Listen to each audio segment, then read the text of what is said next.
e a opressão. Eu lamento desapontar o senhor. Mas eu não vim para libertar o povo de Roma. Então do quê? Do pecado. Da morte espiritual.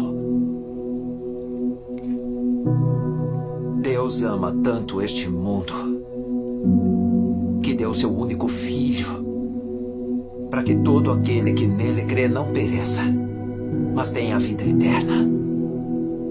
Então isso não tem nada a ver com Roma?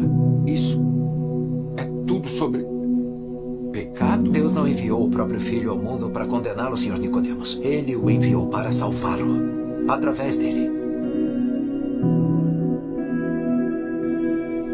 É tão simples quanto a serpente de Moisés no poste.